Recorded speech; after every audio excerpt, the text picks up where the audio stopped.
السلام علیکم گائز، کیسے ہیں سب؟ Let start. امتحان نمبر 1۔ وہ ٹھیک 8 بجے شفا کے تایا کے گھر پر موجود تھا۔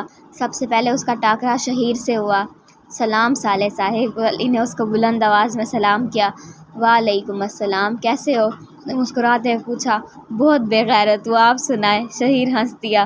میں ٹھیک ہوں، بڑے بابا کچن میں تمہارا انتظار کر رہے ہیں، جاؤ میں لاؤ، وہ کہتے ہوئے چلا گیا۔ یہ کچن میں میرا انتظار کیوں کر رہے ہیں؟ اس نے سوچا، خیر یہ بھی دیکھ لیتے ہیں۔ وہ کہتا کچن میں آیا جہاں شامیر چیئر رکھ کر بیٹھا اسی کا انتظار کر رہا تھا۔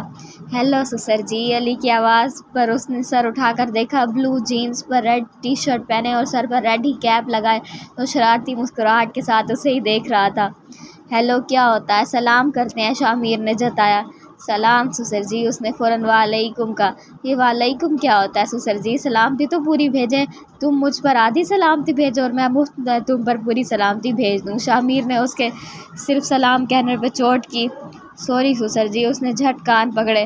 یہ تم بار بار مجھے سسر نہ کہو، ابھی تم ہمارے داماد نہیں بنے، بننے میں زیادہ وقت بھی نہیں لگے گا۔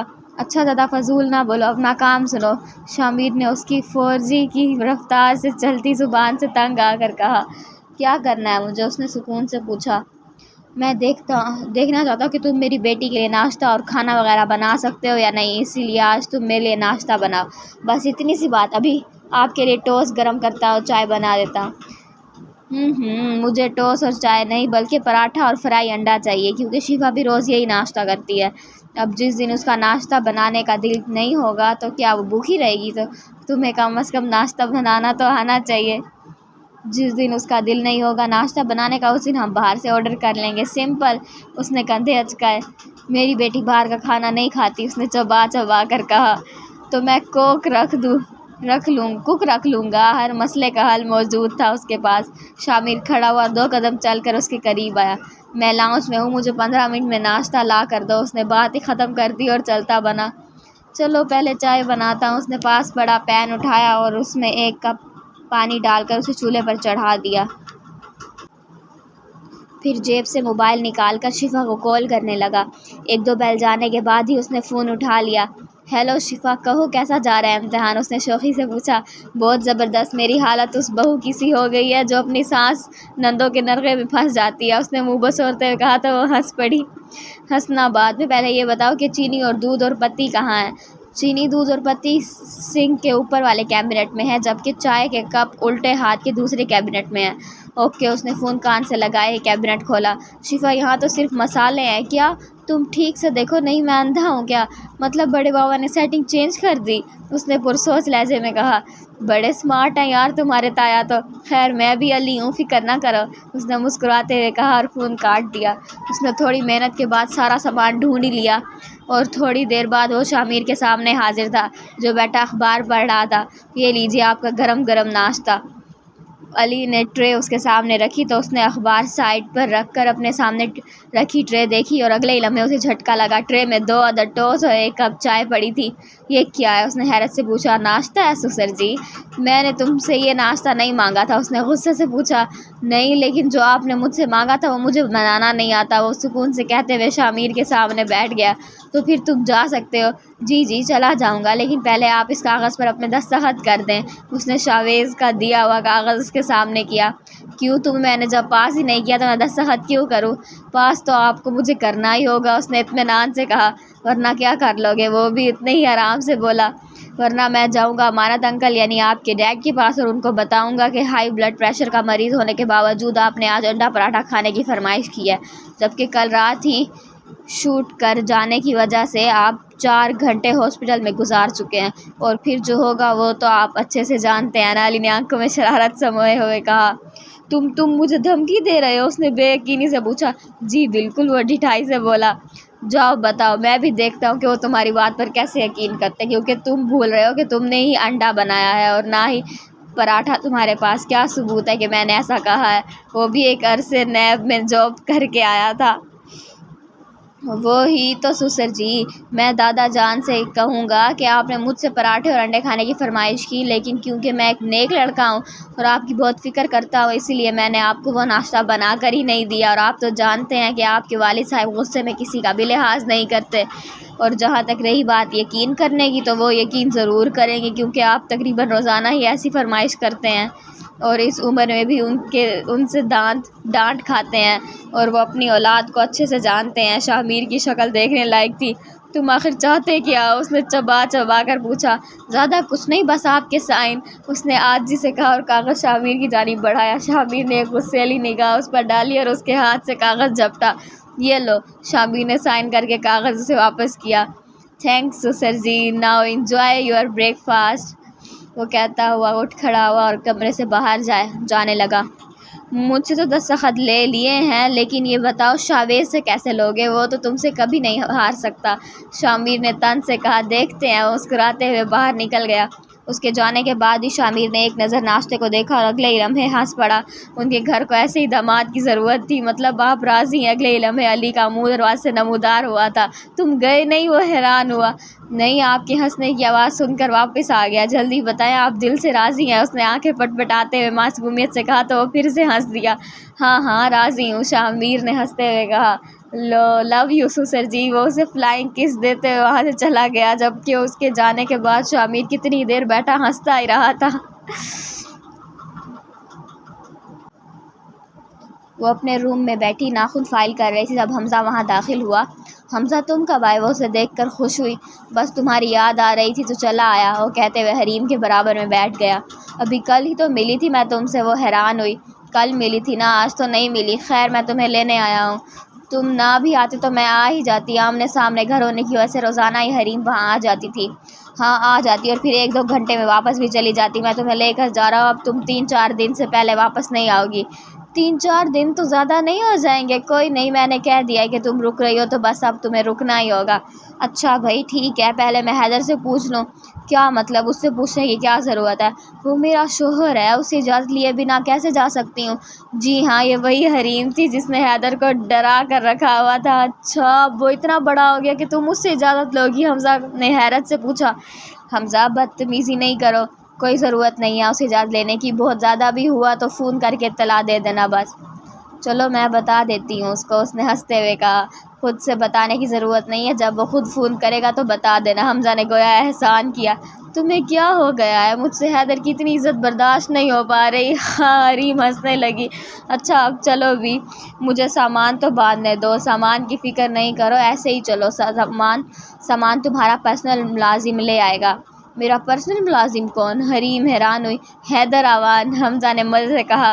بس کر دو، کب سے برائیاں کیے جا رہے ہو، اس کی کچھ تو خیال کرو، بہنوئی ہے وہ تمہارا، وہ برا مان گئی۔ ہاں میڈم، پہلے وہ میرا دوست ہے، اس نے ہنستے ہوئے کہا۔ اچھا چلو اب دیر ہو رہی ہے، اس نے ٹائم دیکھتے ہوئے کہا تو حریم پرس اٹھانے چل دی۔ امتحان نمبر 2۔ شاہ میر سے جان چھڑانے کے بعد وہ سیدھا لون میں آیا جہاں شاویز بیٹھا ہوا موبائل میں مصروف تھا۔ السلام علیکم، علی نے ادب سے اسے سلام کیا تو اس نے موبائل پر سے نظریں اٹھا کر اسے دیکھا، پھر ہاتھ میں باندھی اپنی گھڑی کی جانب دیکھا جو اس وقت صبح کے 8:45 بجا رہی تھی۔ وعلیکم السلام، تمہیں تو میں نے 9 بجے بلایا تھا اور تم 8:45 پر آ گئے۔ جی پچھلے امتحان سے جلدی فارغ ہو گیا نا، اسی لیے۔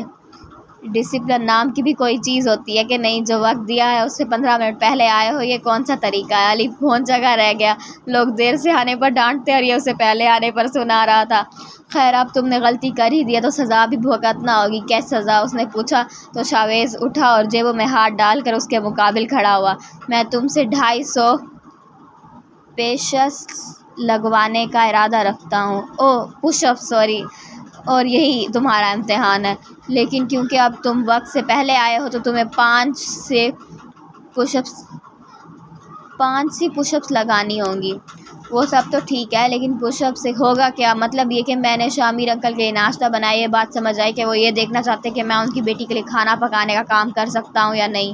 لیکن پش اپ سے آپ کی بیٹی کا کیا تعلق ہے؟ میں اچھے سے جانتا ہوں کہ صرف 100 پش اپ میں ہی تمہاری جان ہلکان ہو جائے گی، پھر تم غصہ کرنے لگو گے اور چڑچڑے ہونے لگو گے، اور یہی میں دیکھنا چاہتا ہوں کہ تمہیں کتنی دیر میں غصہ آتا ہے اور تم غصے میں کیسا رد عمل کر دیتے ہو۔ دوسرے لفظوں میں تم میری بیٹی پر غصہ کرنے کی غلطی کر سکتے ہو یا نہیں؟ لیکن بھائی تم 500 پش اپ بھی نہیں لگا سکتے میری بیٹی کے لیے؟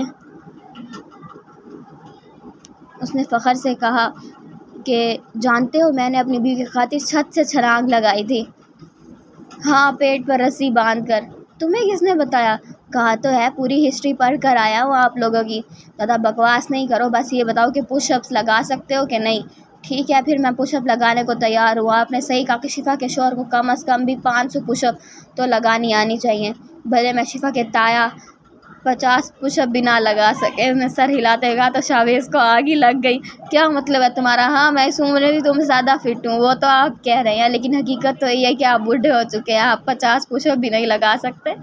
میں ابھی تمہیں 100 پش اپ لگا کر دکھاتا ہوں، آپ لگا ہی نہ لیں، تم دیکھتے جاؤ، رہنے دے، فضول میں بے ہوش ہی نہ ہو جائیں آپ۔ علی نے مذاق اڑایا، میں نے کہا نا کہ میں لگا سکتا ہوں، اور اگر آپ 100 پورے نہیں کر پائے تو میں نے تم سے امتحان لیے بنا ہی سائن کر دوں گا، مگر مکر مت جائیے گا، میں زبان کا پکا، اور تم ادھر اور میرے ساتھ پش اپس لگانا شروع کرو۔ شاویز نے دونوں ہاتھ زمین پر رکھے، علی بھی اس کے برابر میں آیا، اب دونوں پش اپس لگانے کے لیے تیار تھے۔ 1 2 3 اسٹارٹ، علی نے کہا، اور دونوں نے ایک ساتھ پش اپس لگانا شروع کر دیے۔ علی کا کہا سچ ثابت ہوا، شاویز شوگر کا مریض تھا اور اس نے آج صبح ناشتہ بھی نہیں کیا تھا، وہ 50 پش اپ پر ہی نہ صرف ڈھیر ہوا بلکہ بے ہوش ہی ہو گیا۔ علی نے جلدی سے پانی لا کر اس کے منہ پر پانی کے چھینٹے مارے۔ میں کہاں ہوں؟ شاویز نے چکراتے سر کے ساتھ پوچھا۔ عبداللہ تمہارا پتہ گر چکا ہے اور تم اس وقت عالم ارواح میں ہو، تمہارے اعمال بہت برے ہونے کی وجہ سے ہم تمہیں دوزخ میں پھینکنے کی تیاری کر رہے ہیں عبداللہ، علی نے سنجیدہ لہجے میں کہا تو وہ ہڑبڑا کے اٹھ بیٹھا۔ یہ کیا بکواس ہے؟ اس نے غصے سے پوچھا۔ آپ چیلنج ہار چکے ہیں سسر جی، اب ذرا یہاں اپنے سائن کر دیں۔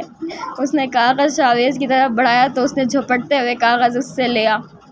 پین، علی نے جیب سے پین نکال کر اسے دیا، اس نے وہ بھی تقریباً جھپٹتے ہوئے ہی لیا۔ سنو سسر جی، سنو سسر جی، سنو سسر جی، اب ضد چھوڑو، مان لو میری بات۔ علی نے لہک لہک کر گانا شروع کیا۔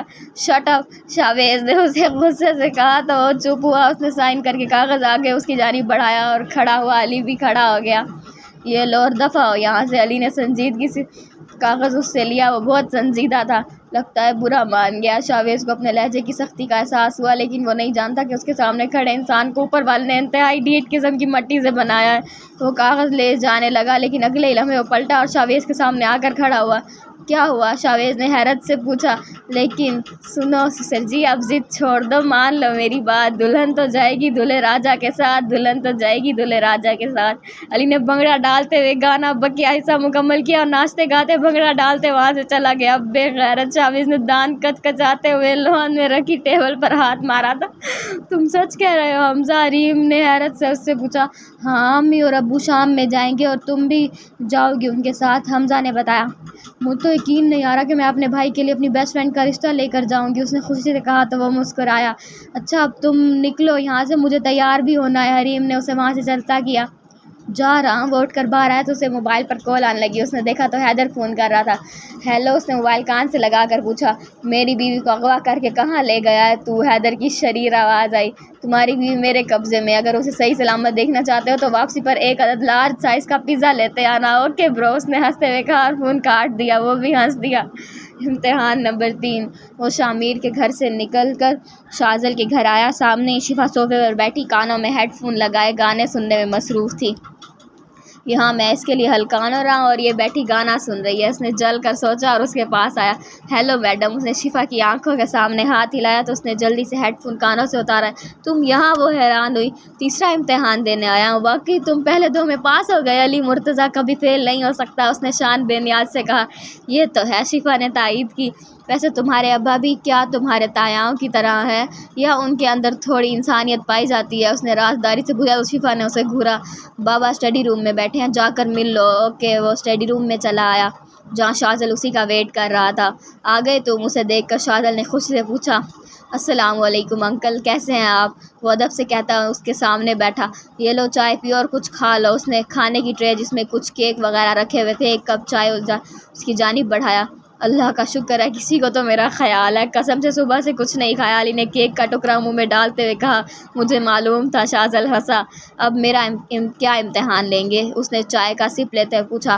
تم بس مجھے یہ بتاؤ کہ تم میری بیٹی کو خوش رکھو گے نا؟ اس کی بات پر علی مسکرایا اور کپ ٹیبل پر رکھا۔ جتنا خوش آپ نے رکھا ہے نا، اس سے 100 گنا زیادہ رکھوں گا۔ کیا یقین تھا اس کے لہجے میں؟ واہ، اور اگر ایسا نہیں ہوا تو میری گردن ہوگی اور آپ کا ہاتھ۔ مجھے تم سے یہی امید تھی۔ شاہزل اٹھ کھڑا ہوا تو وہ بھی اٹھا اور پھر شاہزل نے اسے گلے لگا لیا۔ علی کو ایک لمحے کے لیے اپنا باپ یاد آیا تھا، اس کی ہر کامیابی پر وہ بھی اسے ایسے ہی گلے لگایا کرتے تھے۔ ابو اس کے منہ سے بے ساختہ پھسلا تھا۔ ہاں، وجہ سے کچھ کہا؟ شاہزل نے پوچھا۔ کچھ نہیں، بس ایموشنل کر دیا آپ نے مجھے، چلیں آپ سائن کر دیں یہاں۔ اس نے ہنستے ہوئے کاغذ اس کے حوالے کیا تو شاہزل نے فوراً اپنے دستخط کر دیے۔ باقی کے امتحانات کے لیے بیسٹ آف لک، شاہزل نے مسکراتے ہوئے کہا تو اس بار علی اس کے گلے لگ گیا۔